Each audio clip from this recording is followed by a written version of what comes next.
You're listening to the Faith and Other Oddities podcast, brought to you by the Raven Creek Social Club, where we talk about faith and other oddities.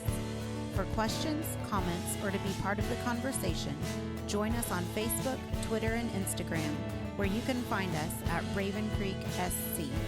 Now for your hosts, Emily Dixon and Nathan Underwood. Hello, everyone. Welcome back to Faith and Other Oddities. We're still chugging away in the book of Samuel, 2 Samuel. Yeah, 2 Samuel. I keep doing that, leaving the number off. Yeah, well, it's easy to do because when you realize that it's all one story, it's like, why am I dividing this up other than just so I can find things and other people? I'm just forgetful. Well, we're going to be in Samuel for the rest of this chapter, but I have a feeling we're actually going to end the episode in Psalms. So we'll get a little bit of a break there. But kind of mix it up a little bit. Yeah. So we had ended last week with, kind of this picture of David where he had conquered Jerusalem, but then we also had a little foreboding with the number of wives and the sons he had and how he was kind of, losing a little focus. But then the Philistines show up, and the Philistines are going to attack David because now he's king over Israel. He poses a threat. And the good news is once David's back in battle, he's the David we want. He's the David we hope for and the king that we can celebrate. Right. And, this is even going to be a theme that carries on forward, and probably most notably for most people is the story of Bathsheba. So when we look at that story, David's not in battle where he should be. So there's some really good teaching points on that. But we're going to continue with what happens when the Philistines attack David. We're in verse 19, and the writer says, "And David inquired of the Lord, shall I go up against the Philistines? Will you give them into my hand? And the Lord said to David, go up, for I will certainly give you the Philistines into your hand." So he's doing the right thing. He's inquiring of the Lord. He doesn't just make a move. He doesn't do what's, would be common sense expected of him. He actually takes the time to question. And you should notice there's no indication of a priest. And the answer is not what you would expect from drawing lots or the Urim and Thummim. It's more conversational. There's a lot of words. And so when you compare this, like, say, to Judges 20, whenever they're talking to God about whether the nation of Israel should attack Benjamin, where God gives these really short answers, this is downright effusive that God would use this many words. And there is actually a pattern that you can see in the Old Testament. When God's in favor and he appreciates the question being asked, he often offers a lot more commentary. Where whenever he's kind of put out or not real thrilled about the question being asked, like any dad, why are you asking this? Why are you bothering me with this? Exactly. You should already know the answer. And at those times, his answers get really short.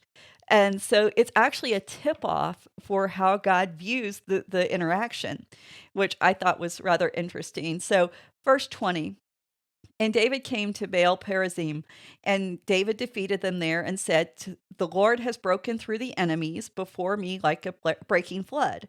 Therefore, the name of that place is Baal Perazim." So we need to remember Baal does not always refer to the proper name of Baal, the god, the Canaanite god. Sometimes it just means great.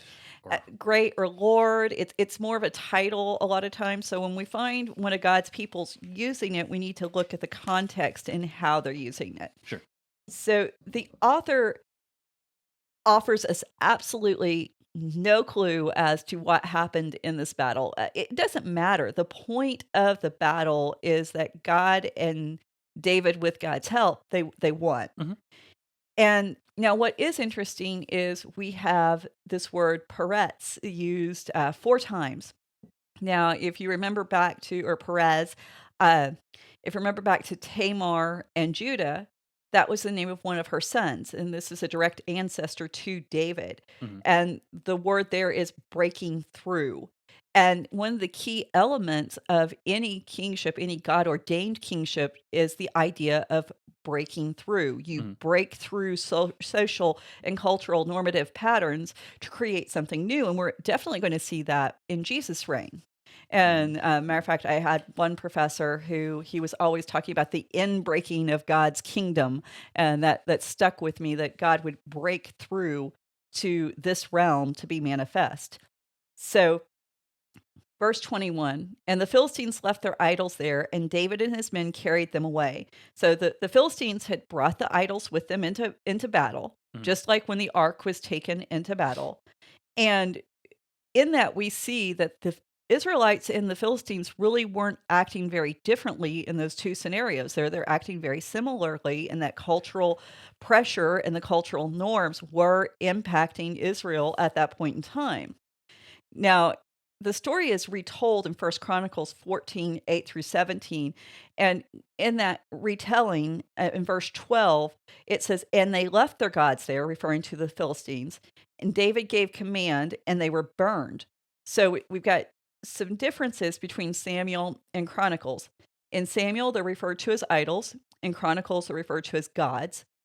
And David and his men are referenced in Samuel, where David commanded. David's not actually involved in the events, he's just giving the decree. In Samuel, the idols are carried off, Mhm. and in Chronicles, the idols are burned. Now, to carry off an idol leaves some doubt as to whether or not it's going to be used in a later situation. Right. So there's a uh, little bit of dubious intent in the action there as far as Samuel, and the idea that they would take these off as trophies, or they would take them off to be melted down, or these that's kind of present in the idea of Samuel, because we're not explicitly told that David killed them now, or burned them. Now, in Chronicles, we want David doing everything right. Mhm. So if there's a possibility that David burned them, we're going to include that because we want to show him as doing the right thing. And the writer of Chronicle elevates David's victory, because it's not a victory over idols, it's a victory over gods. Mhm. So again, we're seeing the writer of Chronicles really promoting David as being the epitome of what a king should be. Mhm. And David's battle here isn't just a battle with the Philistines, it's a battle that's directly fought against their gods, and gods that he destroys, that David has the ability to utterly destroy. Mhm. Now, this is kind of an aside, but it's a lot of fun little wordplay and things that I like. Whenever I find them, it makes me happy. In this story, Samuel has David carrying away the idols. Chronicles has them burning them. But if you go back to Chronicles, which when it tells the of the death of Saul, that's chapter 10, Okay. when the men of Gilead get Saul's body in Chronicles, they carry it away. There's no mention of the burning. Where in Samuel, we're specifically told that they burn the body of Saul. Now, the writer of Chronicles overall pretty much bypasses the significance of Saul in establishing a monarchy. He's almost a non-entity. Um, Whereas the writer of Samuel includes Saul's story as kind of a foundational stage in Israel's formation.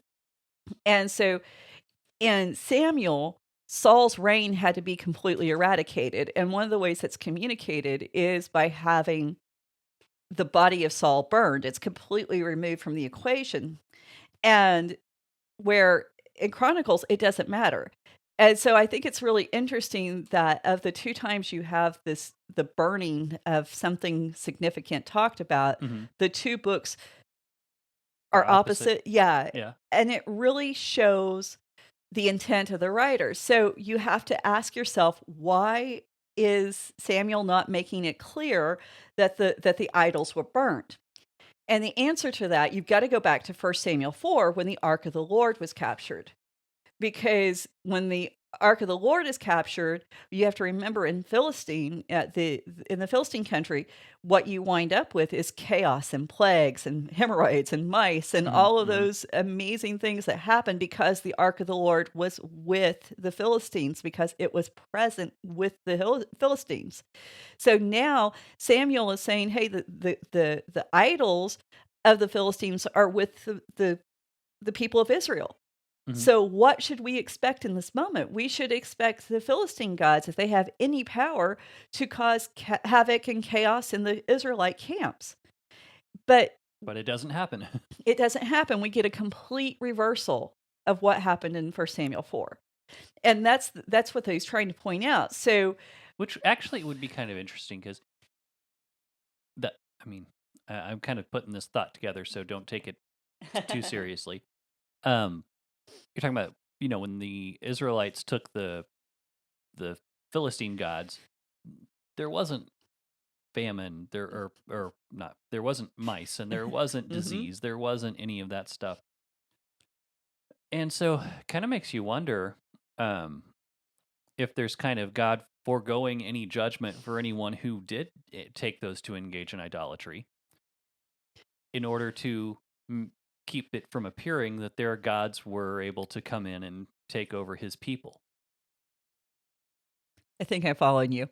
Because, You- okay, You think I'm not? You don't think you're following me? I don't think I am kind of, So sort of. okay, so Okay. so let's say so it they take the Philistines' gods. Okay, so the Philistines took the ark, and all this bad stuff happens to them. Right.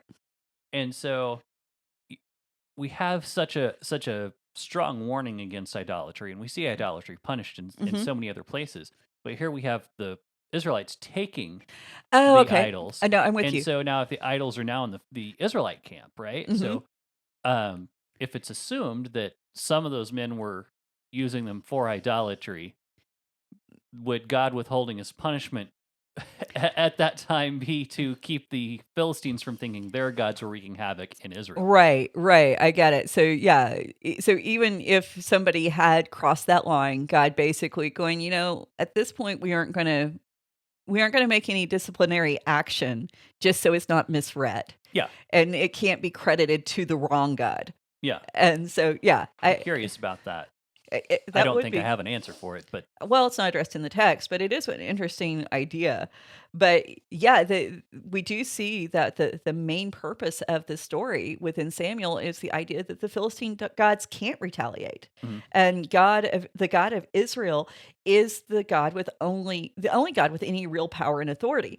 And so that's the reason why in the following verses, not only do the gods of the Philistines not do anything to the Israelites, David actually wins the next battle. So Mhm. that's where we're getting ready to go into, because in verse 22, we're told that the Philistines come out again, and David inquires of the Lord again. And then in verse 23, God gives some very specific commands. And I think this is interesting. He says, "You shall not go up.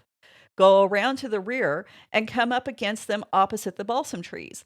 Verse 24, "And when you hear the sound of marching in the tops of the balsam trees, then rouse yourself, for the Lord has gone out before you to strike down the strike down the army of the Philistines." David doesn't even have to fight. Right. God is saying he's taking it out of the realm of this conceptual imagination that was collective among all the people at the time, and he is actually in reality fighting on behalf of Israel. So instead of Israel fighting on behalf of God, God fights on the behalf of Israel. This is a total reversal of what everybody else has believed to be true. And even when we've talked about this before, again, kings are representative of gods, and the armies fight on behalf of the gods. These are not wars between people. So God's saying, I don't even need the people to fight for me. I can do it myself. And he's doing it in the situation where the Philistine gods have been removed from the Philistine army, and he's showing himself again to be greater than anything that we've encountered, or the people at that time have encountered. So verse 25. I do want to Go ahead. I want to point something out real quick. This is just one of these funny idioms that got removed from King James Okay. whenever we started updating things. So verse 25 or 23, Uh-huh. if you read that, it says thou shalt go up, fetch a compass behind them. And who actually knows what that means? Right. Unless you look it up. It means to go around the other way. So, Another reason why we ano- have to update. no, yes, I was just going to point that out. It's a good reason to update the language when doing translation work so we can understand what they're saying. Yeah. So this is just one of those little tiny bits of trivia that I picked up somewhere along the way. And that term's actually used several times in the King James, but this is one of them. I did not to know look at, that. Yeah, now I'm gonna have to like incorporate that phrase into my language because it's kind of fun. But verse 25, and David did as the Lord commanded and struck down the Philistines from Geba to Gezer. And so when the ark had been captured back in chapter 4 of 1 Samuel, it had made this kind of victory tour, or what was supposed to be a victory tour, all around the Philistine country through the major cities. And now the Philistines are being driven out city by city before David and God. Mhm. And so you also have this reversal, but this is what effective leadership does for Israel. It reverses the effect and the impact of evil in their land, and it pushes back those things and people who God has not wanted to be there, and that God has commanded that they drive out so that God can bless his people. And it's the perfect setup for chapter 6, because we need to be reminded that Israel still isn't complete. The ark of the covenant at this point has been completely neglected and forgotten throughout the reign of Saul. Mhm. And so the story where it plays off those themes, where the ark, chapter 4 in 1 Samuel, is where the ark is removed from central worship in Israel. And the ark gets kind of stored away for a time. And presumably it was still accessible to the people and they could still go visit it. But the ark was not where it should be. And Saul never made any attempt to return it. And so when we play off of these themes from chapter 4, we're kind of getting this little nudge. Hey, do you remember the ark? Do you remember where it's supposed to be? Do you remember what you're supposed to be doing with it as king? And so as we go into chapter 6, this event, the story sets us up correctly and in the right mindset to celebrate the return of the ark and to understand why it's so important, because this is the way God made his power manifest in the nation, Right. and not just his nation, but also in the Philistine country, because God's not bound to any kind of land. Now, we're going to skip over to Psalm 1 at this point. And the reason why we're going to Psalm 1 is we kind of got there in a convoluted way, and I'll explain my thought process. So, Psalm 2 is believed to have been written by or for David at the time that Jerusalem was conquered. However, the way it's set up, Psalm 1 is supposed to be read with Psalm 2. So I figured, since we get to do whatever we want to because it's our podcast, we're just going to go ahead and do both Psalms. Fair enough. And it Well, is. I don't like doing them in context too, because of where the story is, because we don't often see that. A lot of times we're just blowing right through Mhm. the passages, and at most you might get a mention of. And at this time, they think they wrote this. You should go check that out at some point. Right, right. And that's the thing, when you read this in context and you have where it fit and why it was used this way, it really does make the psalm hold a lot more meaning for each reader. So we've got to kind of back up and do a little background work before we can dive right in. So we're going to talk about some different things. But first off, if you look at the psalm in your Psalm 2 or 1, you're going to notice that there's no superscription. There's no line attributing this, who wrote the psalm, Sure. why it was written. Now, Rashi and Radek, two highly respected Jewish commentators from the Middle Ages, they claim it was written by or for David, like I said. And even though most commentators now don't think that you can make a direct line from 2 Samuel 5 to these Psalms, they do acknowledge that these were Psalms that were sung during the coronation of the King of Israel. Okay. So we do still have a connection back to David. And even if we can't establish 100% for sure that David had the psalm written, or somebody just volunteered to write it, whatever, it doesn't really matter, because it is about David, in that David is the ideal king of Israel, and he personifies everything the people are supposed to hope for in a king. Because what do they want in a king? They want the Messiah. And David is the Messiah, in that he's the anointed one. And so Psalm 1 and 2, of course, they're going to open up the first book. And one of the reasons why we know that they're an opening psalm is because they don't have superscriptions. And we find that in the structure of the psalms, and it's not just because it's Psalm 1. I mean, that's all pretty obvious. Sure. But the book of Psalms itself is written in 5 books. And we're going to talk about the significance of that. But at the beginning of each book, the opening psalm for that particular book within the book of Psalms will not have a superscription. And so in book 1, Psalms 1 and 2, neither of them have a superscription, and the final psalm does not have a superscription. And so the fact that 2 doesn't have a superscription is part of the evidence that it should be read with Psalm 1. Also, the last line of verse 2 echoes the first verse from Psalm 1. So this forms what's called an inclusio. So Right. you were supposed to read them together. So, like I said, the Psalms is written in 5 books. And this is important to understand Psalms 1 and 2, because the 5 books, the arrangement of the 5 books of the book of Psalms is supposed to reflect the 5 books of the Torah. And so they have a specific order and meaning. They are put in order to convey a meaning, despite the fact they're each self-contained units. The order of the Septuagint and the Masoretic, they're the same. The only difference we have is 9 and 10 in the Masoretic is combined into Psalm 9 in the Septuagint. So Rabbi Eleazar taught that the Psalms were not recorded in their proper order. And so the order is actually given, what we have is an order that obscures the proper order. And he says that this was done on purpose, because if you read the Psalms in the order that they were written and they were supposed to be sung, you could resurrect the dead.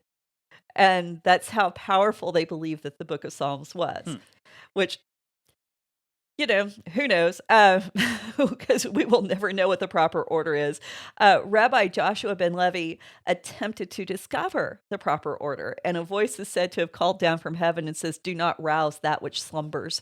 And so there's actually an admonition not to reveal the proper order, because it's just too powerful. One of the really interesting points is, in some circles of witchcraft, the book of Psalms is considered to be one of the highest forms of magic. And it's actually one of the biggest sellers in suppliers for witchcraft materials. The book of Psalms in super large print, so they can lay it on the floor and read it during rituals. Right. So I'm not trying to suggest too much there. I'm just saying there is a certain amount of power that's always been respected in the book of Psalms and what it reveals. Yeah.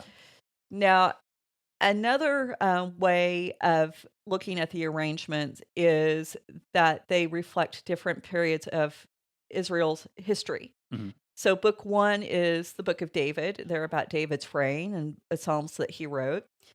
Book 2 so book 1 is 1 through 41, the chapters. Book 2 is 42 through 72, and this is about Solomon, or written by Solomon.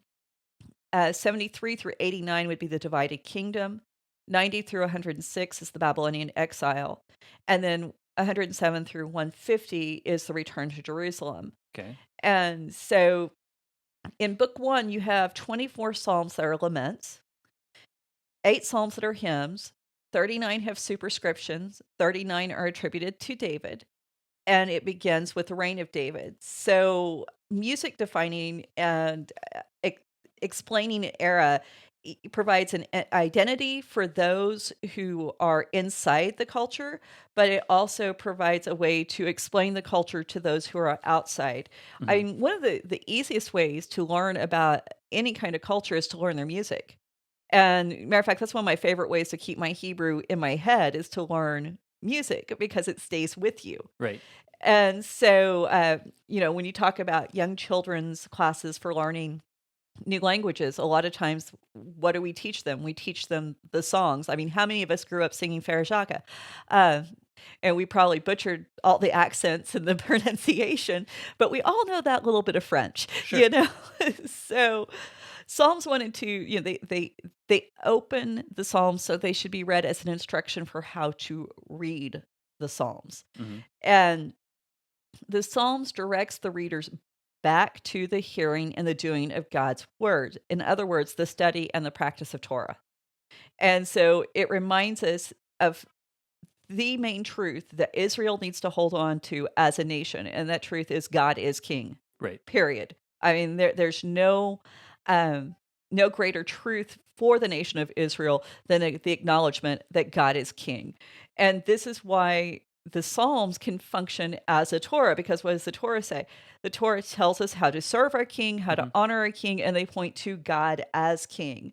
And so this was the accepted manner of reading the psalm and understanding the psalm, both at Qumran, we have evidence from the Dead Sea Scrolls, but also within the New Testament. Mm-hmm. And so we understand that this is an ongoing tradition that even Christians understood for a very long time, until we started trying to separate the Old Testament from the New Testament and act like one didn't affect the other. And so still yet today in Jewish societies, this is how you read the Psalms. The Psalms teach you the Torah through the songs that make the Torah easy to grasp and Right. easy to hang on to. Now, Psalm 1 is divided into 4 stanzas. The first one is the way of the wicked. The second is the Torah of the Lord. The fourth is prosperity found in the Torah. And the last one is the judgment of the wicked. So we're presenting the readers with this immediate challenge and guidance for how to read the Psalms. And happiness is based within the Psalm, it's presented as being based on one thing, and that's living in the Torah. Mhm. Now, the thing is, the Psalms are never cliche. They're never candy coated. They never say, hey, you're going to be happy and everything's going to be wonderful, and you shouldn't expect to have trials. They recognize you can be happy in the midst of trials, Right. because God is king. So, verse 1, blessed is the man who walks not in the counsel of the wicked, nor stands in the way of the sinners, nor sits in the seat of the scoffers. So we start out with kind of frivolous ideas, from walks not, stands, to more substantial. We're going to talk about how this progression works through. So in some modern English translations where it says blessed is man, which is how the ESV translate it, some of the that was not where I was going. I skipped my lines. Some modern translations, English translations, say blessed are those, in order to make the verse more gender inclusive. And the problem with this, when we begin messing with the gendered language of the Bible, sometimes we can really obscure what's going on. Because in this verse, the significance of this opening line is not about the gender, it's about the number. Okay. So if you're going to make it more gender inclusive, at least write blessed is the one. Don't change the number. We need the number. And just a side note, gendered language in the Bible is like the worst argument to support feminist readings or non-feminist readings, because the whole language is gendered. Hebrew is gendered, Greek is gendered. Mhm. And if you think that this gendered language is trying to discount you as a woman, you're missing the point. Mhm. Or if you think that as a man reading it, that gendered language gives you the right to discount women, you're missing really the point. missing the point. Well, I mean, come on. The 10 Commandments are written in gendered language. If we want to get real specific and real sticky about it, none of the 10 Commandments apply to me, because I'm a woman. Right. Yeah. So if you're not smart enough to read something and go, hey, I can extract this principle to apply to all humanity regardless of gender, you need to work on your reading skills. So anyway, and we need to include the gendered language sometimes too, because sometimes it does convey a specific theological message, and it's not about the exclusion of women. So be careful with what you change to make it more palatable for today's audience, is what I'm trying to say. Because the problem was when we mess with that number, we're losing this understanding that the one against the many is what happens when you start living a righteous life. Mm-hmm. You are going to be at odds with your culture. You're going to be at odds with your society. And so you need to accept that even though you're one, you're blessed because you're willing to do what's right, despite the fact you're going against prevailing trends. And we know that David, this is what he has done within his reign. He's gone against prevailing trends. And we have this progression within the text. We go from walk to stand to sit to sit. So you just walk by and wave hi, Mm-hmm. to you're going to stand and actually listen to what's going on, to now you're going to sit. So we go from these very casual encounters to yeshav, which is the sitting, which actually means to dwell. And the purpose here is to say, hey, you're spending extended amount of time in connection and in community with these people. And so the imagery, though, is really interesting because it evokes the imagery that was used in Deuteronomy 6:4-9. And so when we go back and read this, I'm going to pick up in verse 7. It says, you shall teach them diligently to your children, talking about the Torah, and you shall talk at them when you sit in your house, when you walk on your way, and when you lie down and when you rise. So this idea of doing and being in Mm-hmm. community, this is how you teach the Torah, but this is also how you learn wickedness. So you have to watch where you're spending the time.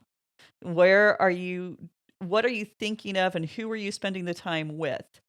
So verse 2, but his delight is in the law of the Lord, and on his law he meditates day and night. Now, law there is Torah. That's the word.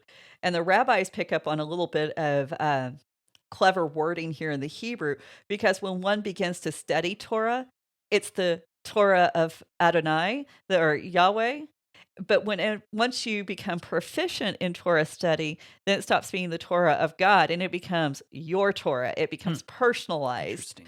Yeah, and I thought that was really interesting. Now, the word for meditate here, it's Hagah. It's where we get let's just skip that. We could go into a lot of things with this word, but what we've got to understand about meditation, this is not what we think about meditation, sitting in the lotus position, humming Om over and over to ourselves and emptying our mind. In other verses where we find the same word, we find it in Isaiah 38:14, and it is used to describe the cooing or the moaning of doves. So Okay. there's sound.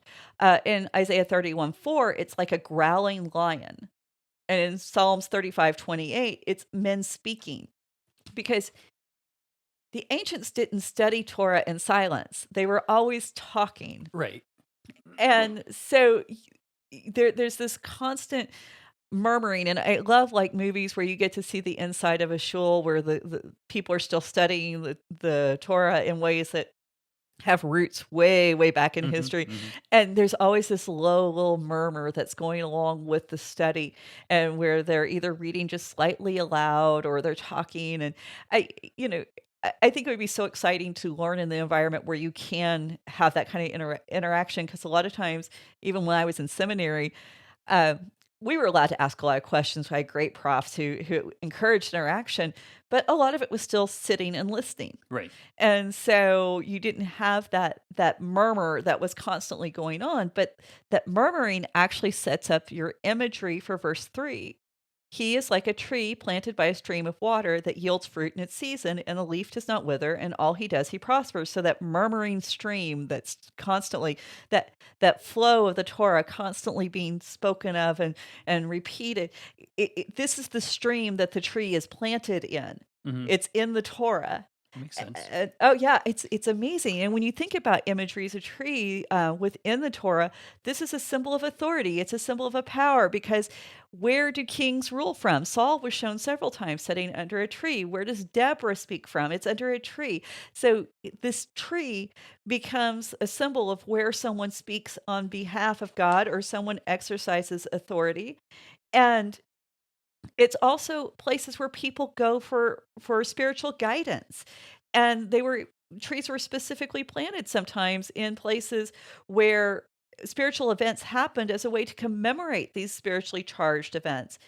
And not only that, trees themselves were seen as conduits Mhm. because they span the space between heaven and earth. So you've got the limbs reaching up into the heavens, like intermingling with Mhm. the heavens, but then you've got roots that sink down into the earth, and in some cases, possibly all the way down to Sheol.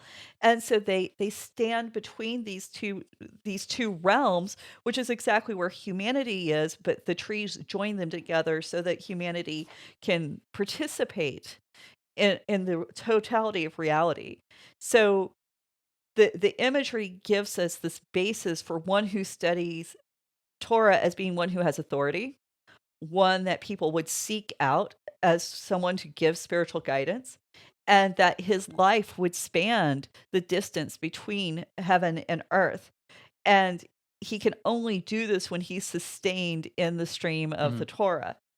And so I love that. But then it goes on and it's even more. It says he's got something to give back to those people who seek him out. He can give fruit in due season because he he has been watered by the stream. He yields its fruit in season. Sorry. He's reliable. His leaf never withers. He doesn't go through droughts because he knows how to find the source of his life. And the final line has to be read in the context of overall, the topic of the Psalms, which is Torah study, and the idea that if one's goal is the study and application of the Torah, then your success in that Mhm. is only dependent on whether or not you do it. Right. Nothing else gets to interfere with that. So, verse 4, the wicked are not so, but they're like chaff in the wind that the wind drives away. I love the art scroll definition or explanation of this, so I'm just going to read this. It says, a bird flies and chaff flies. The difference is that a bird is alive and flies independently, while chaff is blown by wind. So too, although the evil man seems to be successful, he is not connected to Hashem, the source of life and success, and he will eventually fall. And I just thought that was a really great picture there that they picked up on, and the difference between chaff and the birds. So even the way this is written gives us a picture of the disparity between the wicked and the righteous, because the righteous, they got 4 full lines and it's this great picture. The wicked, I mean, they're just dismissed in 1 line. That's all you need to know about them. They're not going to prosper. That's just the way it is. So verse 5, uh, and that's within that stanza, because the end of verse 4 is the end of that stanza. Verse 5 starts a new one. It says, therefore the wicked will not stand in the judgment, nor the sinners in the congregation of the righteous. So this is a sharp contrast with the righteous, the wicked who will not stand. Ultimate success will be determined in judgment, not in worldly success. So can you stand in judgment before God? That's the real question. Not can you stand in today's circumstances. Right. But also, the sinner will not stand in the congregation of the righteous. So sin leads to exclusion, Mhm. uh, and specifically the exclusion of the company of the righteous. So if you are cut off from the righteous, then you're cut off from the Torah. So you are not going to be able to achieve any kind of happiness. Yeah, I mean, especially during this time when not everyone had a copy of the Torah, you had to go to the, I guess, the synagogue or Mhm. not your tabernacle at this point or whatever they had going for them. Wherever they were studying. Yeah, you had to go there and hear it read or be one of the readers. Mhm. You didn't just have a, didn't just have a copy of it. So yeah, to be cut out from the community would be to be cut off from access of the Torah.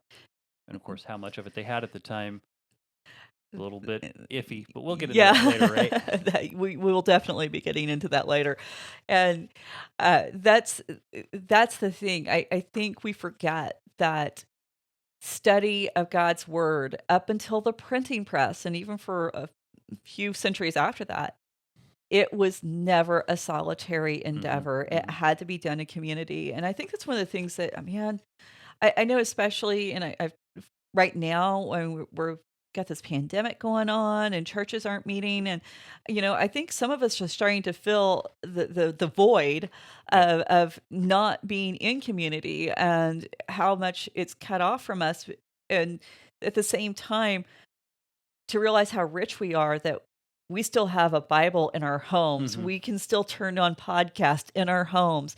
So yeah, we're cut off, but we wouldn't be cut off like people in those ancient days. Right. And I know it's not the same, but we can still call other believers on the phone. Mm-hmm. We can still have a Zoom meeting if we need to.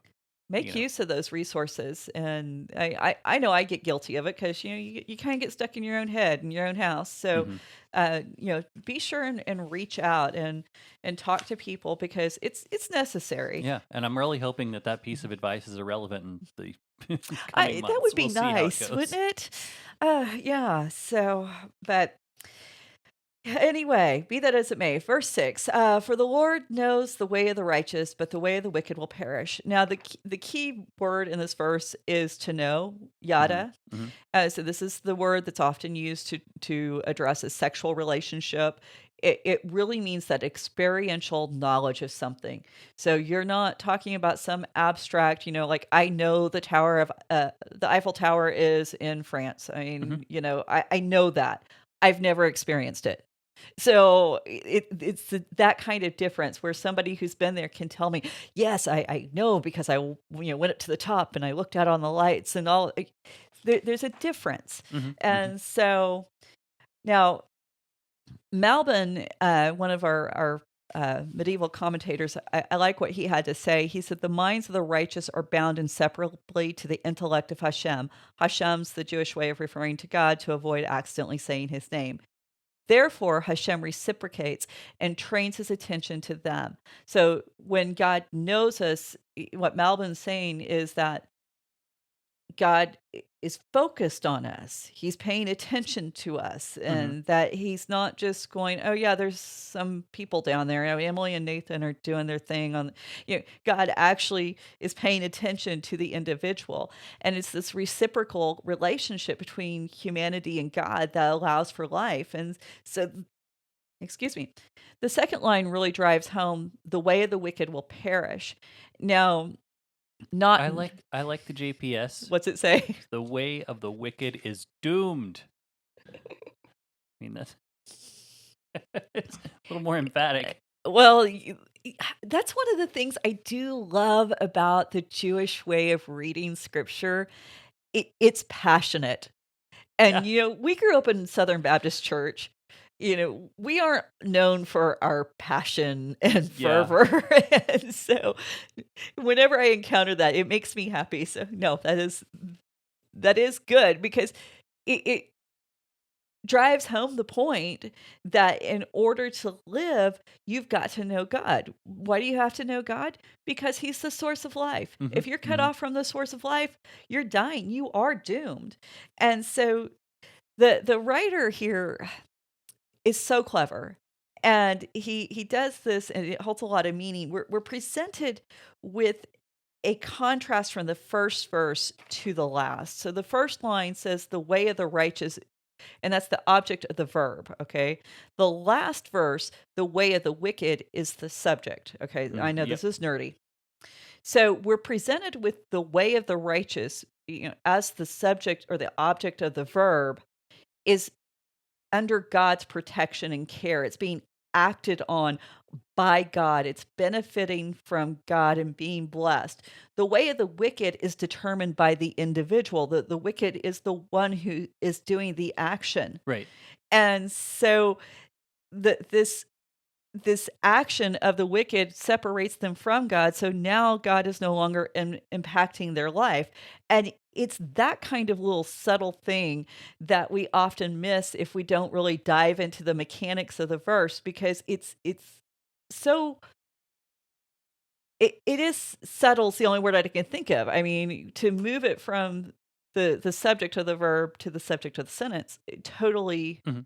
changes the object of the verb to the subject of the sentence. I mean, it changes who the active person in each instance is. Right. Who's acting versus who's being acted upon. So if we accept the two traditions that Psalm 1 and 2 should be read together, Mhm. and if we believe that Psalm 2 was written at David's coronation, we have this picture of David's reign being built on the lessons and joy found in the Torah. Okay. And so the thing is, the meaning is not stuck in time. And what I mean by that, we read this first psalm, the opening of the book of Psalms, as looking back to David, but it's also very much looking forward to the messianic rule. And as such, it's both a celebratory psalm that we're getting ready to go into, but it's also a prophetic psalm. And it emphasizes how David's reign in and of itself is a prophetic act. And so it is enacted prophecy. And so the psalm is not limited in time or to a specific time. It explains how we should perceive time. Right. And this is one of those I wish I could just take like the pictures in my brain and like broadcast them somehow, I because understand. it would be so much easier. So the psalm breaks the constraints of time, but it also breaks the constraints of space, because the psalmist explains events that are happening both in heaven and on earth. So we open up with this verse. Why do the nations rage and the people plot in vain? Now, historically, if we read this in context with David, it's going to be referring to the Philistines specifically and the futility of rising up against God's anointed king. Right. Okay. Prophetically, it's going to point to the reality that no king is going to be able to stand up against the future Messiah. No one's going to be able to withstand the rule of Jesus. Now, from a space or geographic perspective, this happened in geographic Israel, the place on the map that I can identify, but it's also happening on a spiritual plane. And one reading doesn't negate the other. Right. They can both happen simultaneously. In fact, they do. Usually it's the physical revealing what's happening in the spiritual as far as from human perspective. So David's struggle against the Philistine isn't just a battle between the nations. It's the physical manifestation of what's happening in the spiritual realm, as driven home by the fact that the idols that they took did not cause any kind of havoc or chaos in David's camps. They actually were able to still overcome the Philistines. Right. So kingdoms of darkness rage and plot against God's kingdom. And this is the reason why God's kingdom is the target of violence, is because it is God's kingdom. So verse 2, the kings of the earth set themselves, and the rulers take counsel together against the Lord, against his anointed, saying, verse 3, let us burst the bonds apart and cast away their cords from us. So if we call back to Psalm 1, we have a callback to Psalm 1 here. Kings and rulers, plural, are aligning against a single and singular God. So, and remember in Psalm Verse 1, yep. yep. But we've already been reassured numbers don't matter in this fight. We saw that in Psalm 1. It's true here. If it can be true of the righteous individual, which those of us who live in this world can witness a righteous individual live out their life, and we can see their success, we can see what happens, the blessings in their life.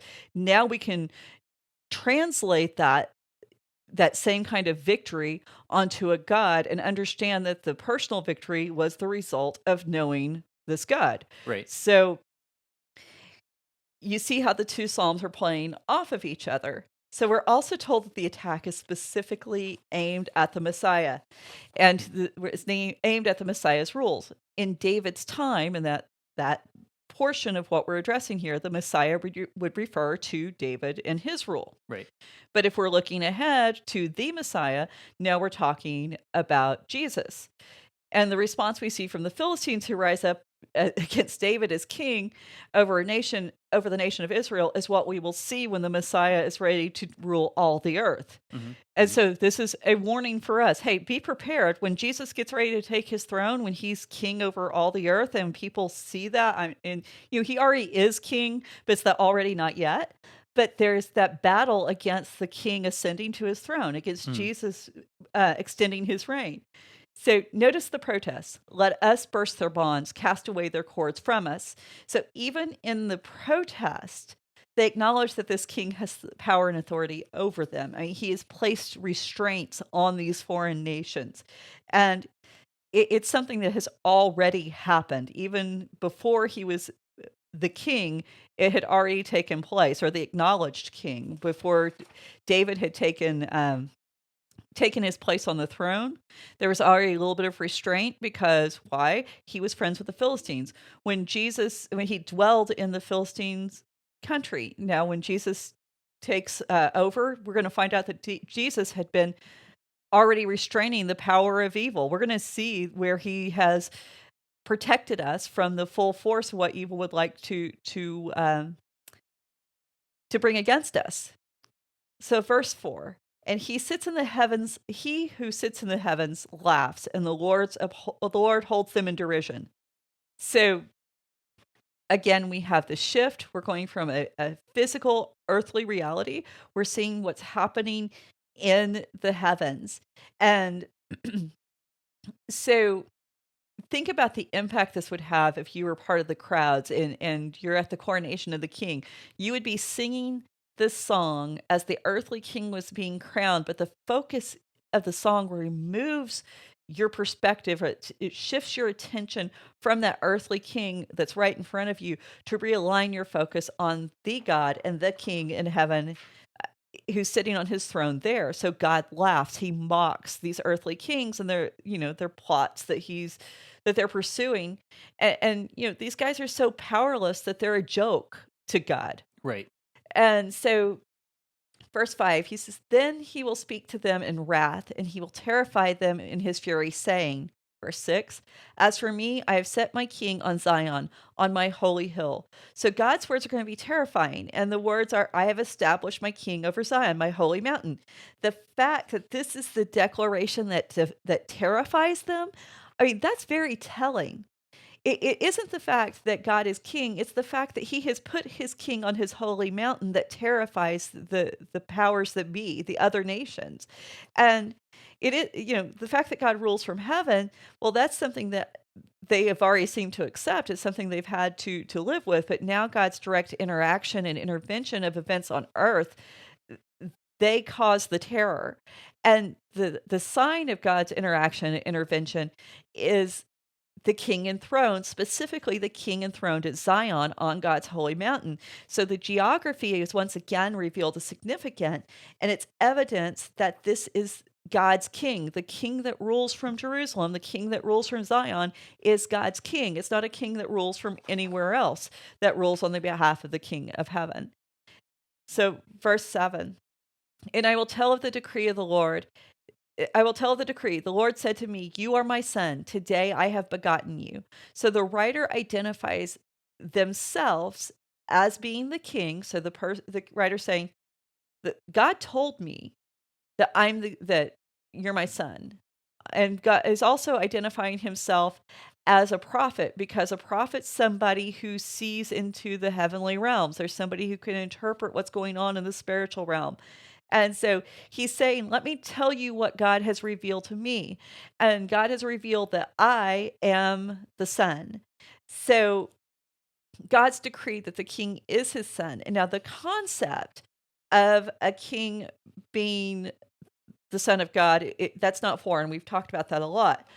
But this concept in all of the other religions was one of biological connection back to a divine being. Mm-hmm. And a very spiritual connection too, but with the idea of a divine being having a child with a human woman. And so the link is established because the God's taking on a human body to allow for procreation in Genesis 6, or through some kind of ritual which would allow the spirit of the God to inhabit the body of a physical king, like as in Gilgamesh. And often there was a combination of the two. But God's introducing a new concept here. The king is God's son through the power of decree. Biology isn't a factor. It's the spoken word of God that defines reality and identity. So now we have to kind of do a little bit of unpacking, and I don't want to rush past this, because when we as Christians hear the word begotten, as in today, I have begotten you, most of us automatically want to connect this back with John 3:16. We probably all memorized that verse in grade school if you grew Sure. up in church. And so we have a hard time saying that this verse is about David because, well, we know David wasn't begotten by God, as far as like in the same manner Jesus was begotten by God. And there is no real reason to read this as adoption. It has that the word there is yalad, which always has to do with reproduction. Mhm. So we have to make sense of this, but to make sense of this, we have to look at some wider concepts. And one of the wider concepts, today I have begotten you. Number one, it can't refer to Jesus, because Jesus was not born. We're going to talk about all this in a minute. We're going to get further into that. But it can't refer to Jesus isn't born at this time, is what I should say. That's probably more accurate. Yeah, I was he was it's like, born. wait a minute, I remember a story about that. We put up trees and lights and yeah, but Seems he's not familiar. right. So, but with David wasn't born of God like the other kings. Mhm. So probably what we're looking at is the concept of being born again. Now, a lot of Christians believe that this is something that Jesus just, brought on the scene, Invented introduced. whole cloth. Yeah, no, this was always a part of Jewish theology. And this is why when Jesus is talking to Nicodemus, Jesus says, this is what it says in John 3:10, "Are you a teacher of Israel and yet you don't understand these things?" Jesus challenges him on this because he knows that Nicodemus should know these things. Right. So there's 6 times that a Jewish man could be born again. So once is when a Gentile converts to Judaism. They're reborn into the nation of Israel. They've become a part of the covenant community. The second time is when you're crowned king. Sound familiar? The third is when you become a son of the law, or you go through your bar mitzvah. The fourth is being married, which that changes who you are. I don't care, male or female. Your life definitely changes when you get married. The fifth one is when you're ordained as a rabbi. And the sixth one is when you become the head of a rabbinic school. So this idea of being born again isn't new, and they're all based on where one is in their relationship with God. And so even the rabbis taught that whenever you were born again and brought into these positions, that you were given a special endowment of the Spirit of God that empowers you to fulfill this role. So whenever a Gentile converts, that God blesses them and he helps them be a good Jew. Mhm. Whenever someone's brought into being a king, God gives them a spirit, which we know this is true because the Spirit of God departs from Saul. Mhm. Mhm. And so then, all of these other situations, the idea that God sponsors these works. And what's David said about being king? He's enjoying success because God has honored him. It's because God has taken care of him. And so Raddick, and this is a medieval commentator, Jewish commentator, he taught that this moment of being begotten by David is when David receives the Spirit that allows him to reign in power and to have the insight to write the Psalms. Okay. So even the Jews believe and understand this to be a moment of rebirth, not the idea of a physical, biological birth, that there's nothing of that going on within the psalm itself. Right. And so when I say it's not about Jesus, Jesus has always inhabited eternity, and where we step into it. And so this is God saying, you're stepping into this eternal kingdom, this eternal rule in this moment, because I'm bringing you in. I'm empowering you to join with me in my purposes. And so the use of the Son of God as also as we see in this verse, we find this in Judaism, and it is referring to someone who inhabits a place of divine love and discipline, as we saw in Psalm 1. And so we see this divine love and discipline being given to anyone who devotes themselves to God. They become a son of God. And so this is why Israel's leader and Israel as a nation, they're considered to be God's child. This Exodus 4:22 and Hosea 11:1. And we need to read this passage in the right direction. Old Testament thought needs to inform New Testament thought, not New Testament thought informing Old Testament Sure. thought. And so while we know that Jesus is God embodied, a Jewish reader would not have the life of Jesus to inform their understanding of this psalm, particularly at the point when David is crowned. So it's completely appropriate to believe that the Psalms didn't impact how a Jewish audience would hear Jesus' words. So the Jewish audience didn't bring the psalm into play when Jesus is talking to Nicodemus, because even more than the fact that we have this word begotten, the word here in Psalms 2:7, when it's translated over into the Septuagint, into Greek, the same language we have our New Testament written in, it's not even the same word as the word in John 3:16. Mm-hmm. It's gegenica, and it versus monogene, which monogene is what we find in John 3. So, and that's more of a unique birth. It's a original. It's a singular. Nothing else is like that. So, an appropriate way to read Son of God is Jesus lived in the sphere of divine love and discipline, and the prophecy aspect of the psalm is about Jesus as Messiah, and about Jesus as Messiah and King, not about a birth or a so-called creation of Jesus, because that's one of the things that we find with people who want to claim that Jesus is a separate creation, a separate entity from God, that he's not part of the Trinity and not co-equal with God. They want to look to the psalm to say, oh, look, see, God says this is when he begot Jesus. And yeah, he could have existed before the virgin birth, but God actually puts a date on when Jesus was created or Jesus was born. And that's not the case. So this is a good example how doing an English word study can lead you astray. And you always want to look, if you don't know how to read Greek or Hebrew, take some time and use the tools that are available online, even in the Strongs. If you go through a Strongs, which will give you the list of those English words, Mm-hmm. it'll have a number that will allow you to see what the Hebrew and the Greek is behind that word. Sure. So don't rely on an English word study to get you to the right place, because I could have saved us half of that episode an explanation if I would have just told you right off the bat. They're not the same words. They don't even fit together. They don't connect. But instead, I decided to address the arguments that people make based on a faulty understanding of the English versus the Hebrew and the Greek. Sure. So, because I'm me.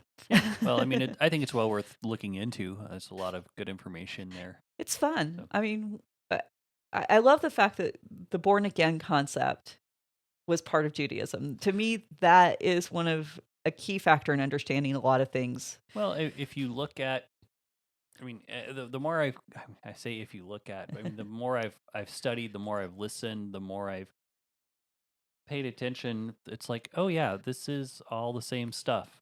Jesus didn't necessarily bring anything new. Yeah. Um, There's a continuity.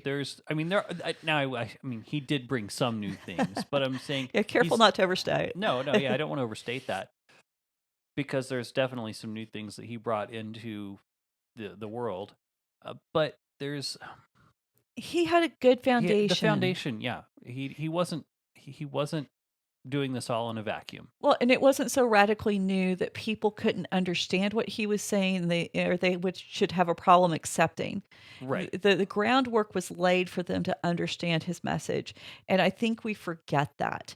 And so to see it as evidenced through the Old Testament, I think that helps us. So we could get lost on that topic, and we'll look at next week when we come back. We'll be talking about the rest of the psalm and then going back to 2 Samuel. Okay, awesome. Sounds good.